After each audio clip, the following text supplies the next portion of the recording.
All right. Well, good morning, everyone. Thank you for being patient with us as we had some tech issues this morning. But I just want to welcome you all to our third annual career fair. I'm super excited to be here with our team. My name is Jonathan Kios, and I'm also super excited to share our first speaker who works in the field of forensic psychology, Jennifer Davis. So to our audience, we just ask that you save questions for the end of the presentation. So thank you, Jennifer Davis, for being here. Our students are eager to hear, and we definitely want to give you all the time that you deserve. So we want to just kind of turn the mic over to you. All right, good morning. So I apologize. I don't know if there were questions, and if there were, I don't have my notes with me. So okay. So give us a little bit of information on your background, what it is that you do. Our population is not only adult transition students, but high school students. I'm sure some 8th graders will be watching this as well. And they're trying to figure it out. Give us a little history on your journey, if you will. okay. All right. Starting at a young age, I knew that I wasn't good at science and I wasn't good at math, so I wasn't going to be an astronaut like I'd wanted. But I did want to do something. Wasn't quite sure, but figured that I guess reading people was something that was interesting to me, something like getting down to like why people do what they do. So I would say probably around junior high, I was very interested in what I could do with that. And my mom had mentioned psychology. And so that was something that became interesting to me. In high school, I took an intro to psychology course and really enjoyed some of the things that I learned about like human behavior and childhood development. And from there, I decided that I would look into, when I went to undergrad, into psychology. So I majored in psychology in undergrad. Unfortunately, with a BA in psychology, can't really do much with like therapy and counseling people. So I was able to go into the field of addiction counseling. So I was a substance abuse counselor and helped people with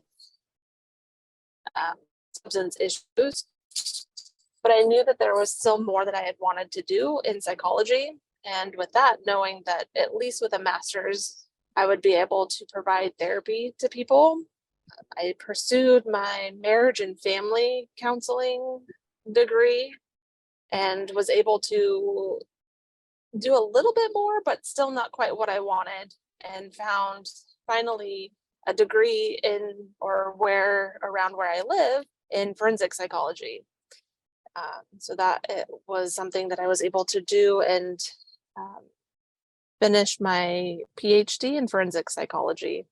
In that field, or in the schooling specifically for that, there were a lot of different areas that we learned about that a forensic psychologist can work. Where I became very interested is in providing the therapy to people that are incarcerated, where I currently am working now. Other things that forensic psychologists can do, definitely working with the courts. So providing expert testimony, providing assessments for individuals that may not be competent to stand trial, or people that maybe because of their mental illness didn't quite know what was going on at the time of their crime, but a forensic psychologist would provide those kind of assessments. There's a lot of other areas. There's definitely like family court that forensic psychologists can work in.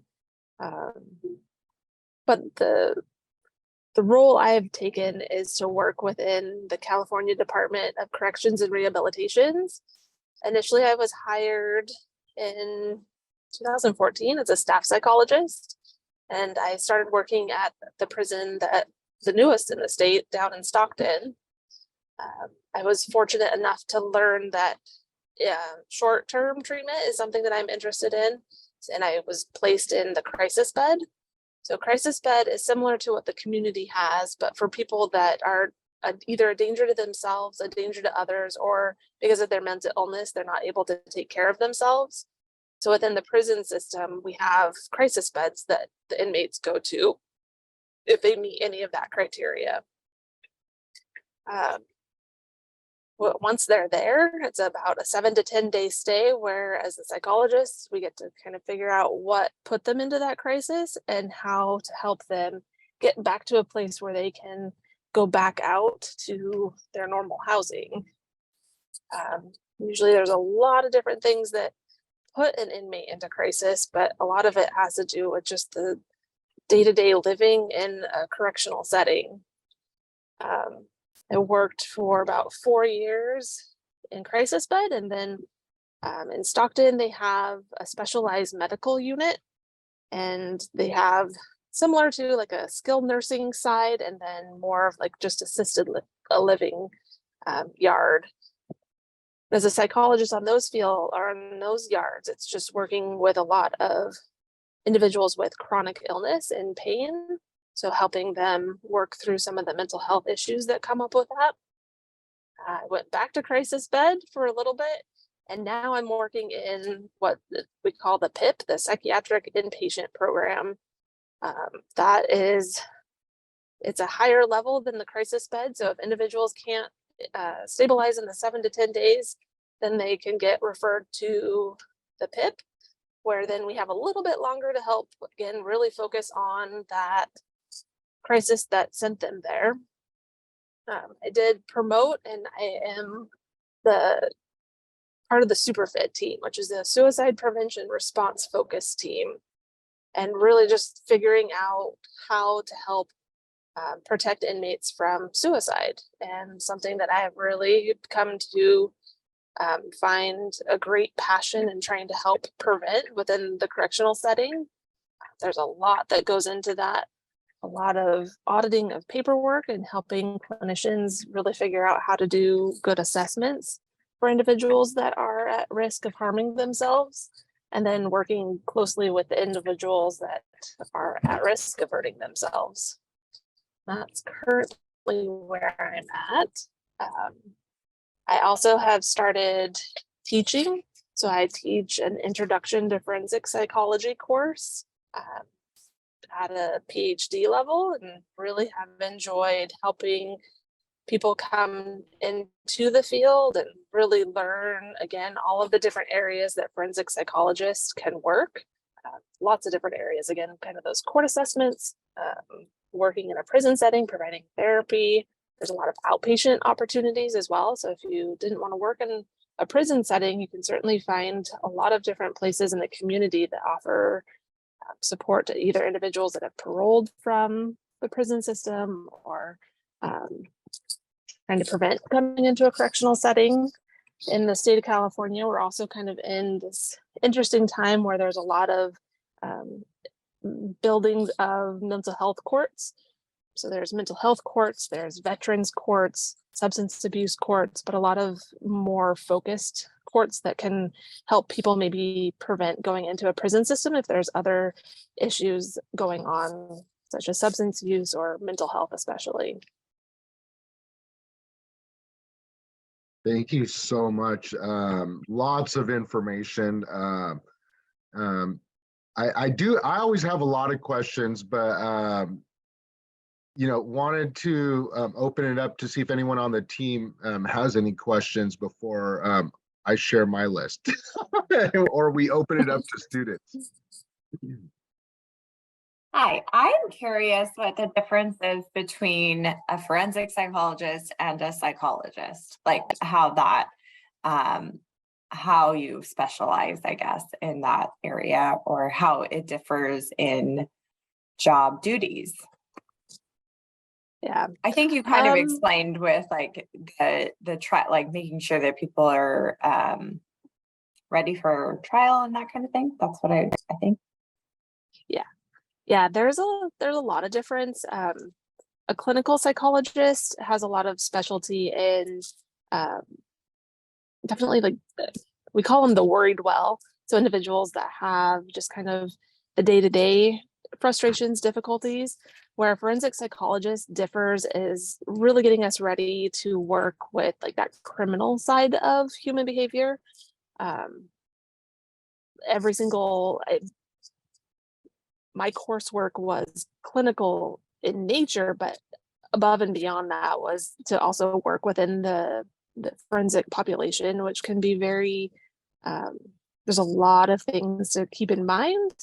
A lot of things, especially with kind of the intricacies of working with someone that is criminally minded or the criminogenic kind of thinking. We have to be very mindful of how we keep our boundaries and how we provide that treatment, which is very different than that worried well.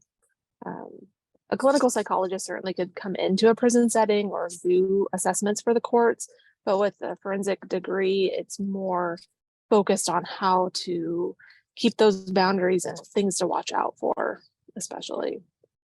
So they're very similar. We can all do kind of each other's jobs, but there's just above and beyond more focus on the criminal mind. I have a question. Is there anything that you have to be prepared for, like safety wise? Like, is there like, do you do a special course in that or anything like that? I mean, a lot of the courses, again, clinical in nature, but with that forensic slant. One of the things that I do for some of the new staff that come in, there's an article that's written on an anatomy of a setup. And it's just kind of those things that we have to be mindful of, that on any day, given day, that an inmate saying hi to you might just seem pretty benign in a community, someone just saying hi, but in a prison setting, the inmates have 24/7 to sit and gather information, where like a month after working somewhere, you can sit down with an inmate and they know they can pretty much gather a lot of information, whether it's coworkers talking about someone. Oh yeah, did you know that they went with their kids out to the Sacramento Zoo? Or there's a lot of information that they're putting together in that. So going through schooling definitely gives us a lot about kind of being mindful of what we talk about, how we talk about, and those boundaries again that we keep.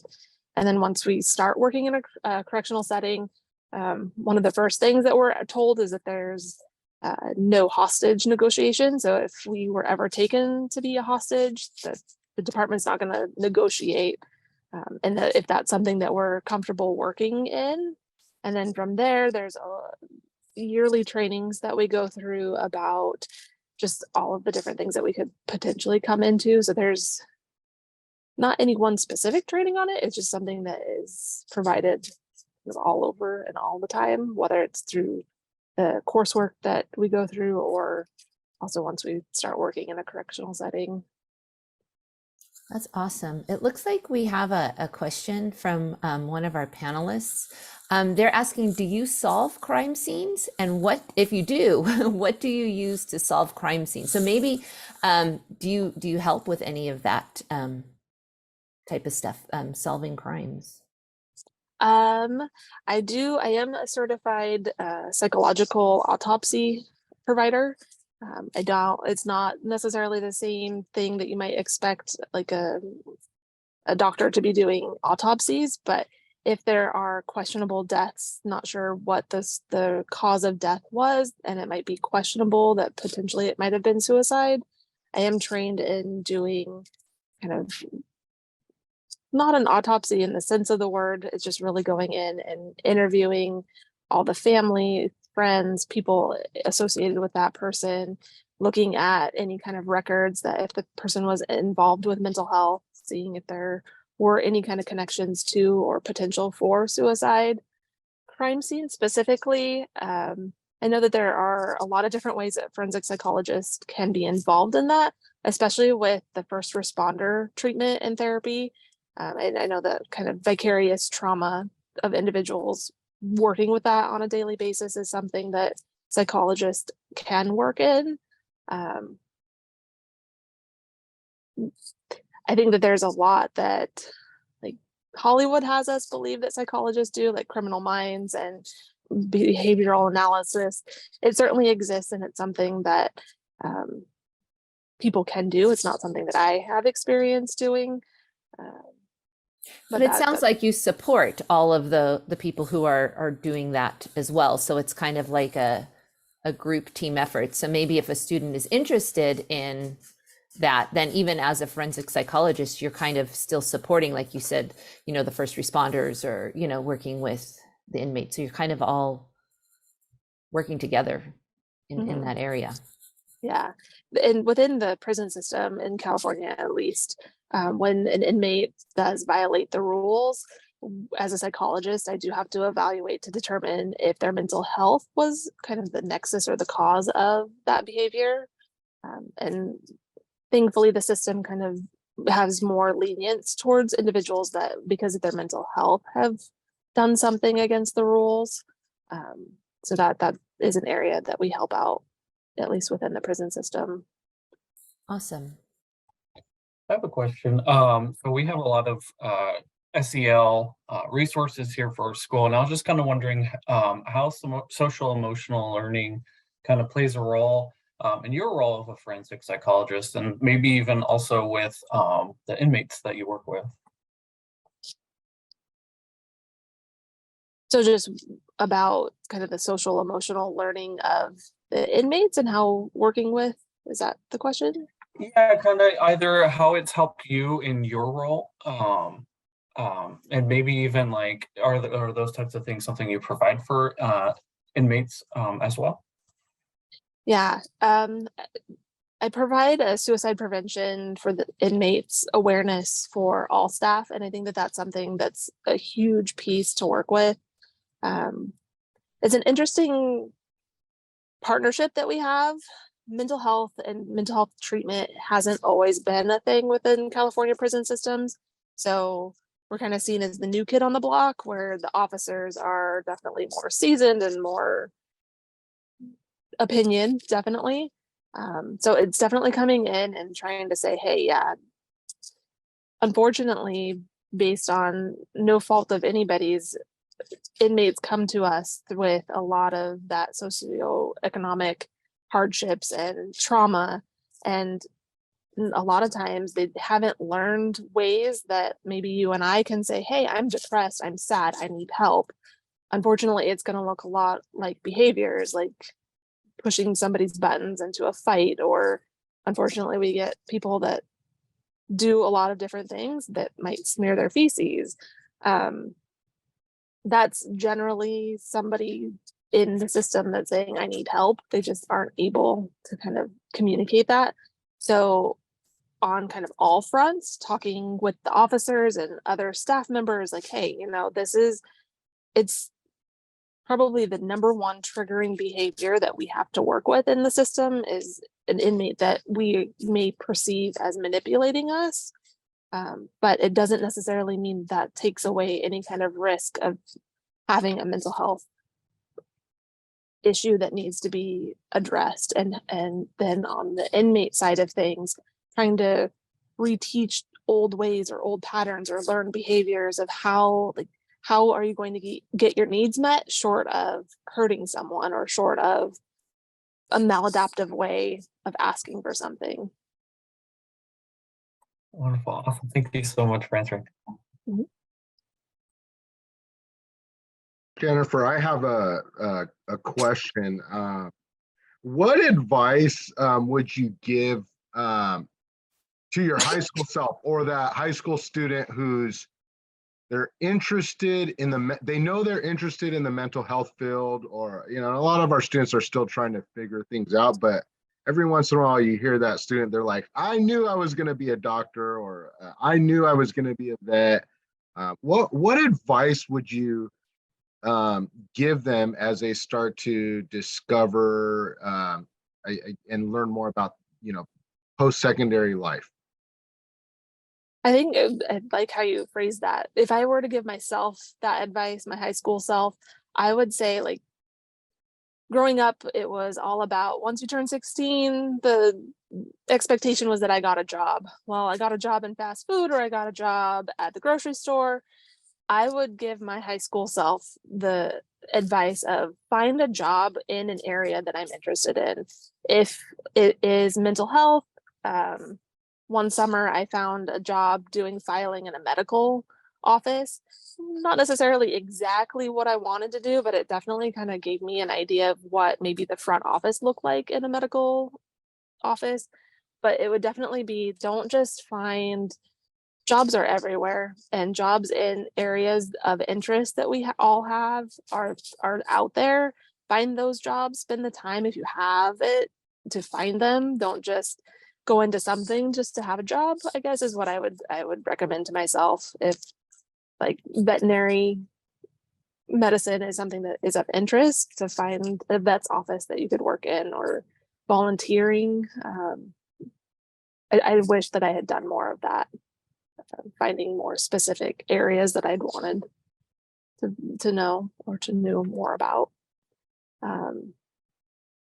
Another thing is I'm more of a shy person, so I wish that I had pushed myself even just to find different associations. Like with psychology, there's the American Psychological Association that even as a high schooler I could have gotten involved in, or at least reached out to, but to find maybe some mentors in the field. Or I mean, psychology is such a huge field anyway, that being able to narrow down maybe what I was interested in. Great. Anyone else? We have about, I want to say about 7 or so minutes. I have a ton of questions. Yeah, I have one. Oh, go ahead. Go ahead, Jonathan. Were you going to ask the question? I was just going to follow it up by saying, what's your favorite thing about the job? And then what's your least favorite? My favorite thing about the job, it's been so different. So as a floor psychologist, I think my favorite thing is, well, I don't know. The officers often ask, why did you spend so much money going to school to come and work in a prison? Well, because I get paid to be nosy. I get access to a lot of charts that I can do my thorough chart reviews in to help me figure out why somebody may be acting in the way that they are. So in addition to getting paid to be nosy, I also love puzzles and putting all of the pieces together. So I think that's, as a floor psychologist working on the floor with the inmates, that's something that has always been something that keeps me going back every day. As a suicide prevention specialist, I think now being more specialized even in the field, I think that there's a lot of stigma around inmates and inmate behavior, and then additionally inmate suicide. And I think that it's unfortunate.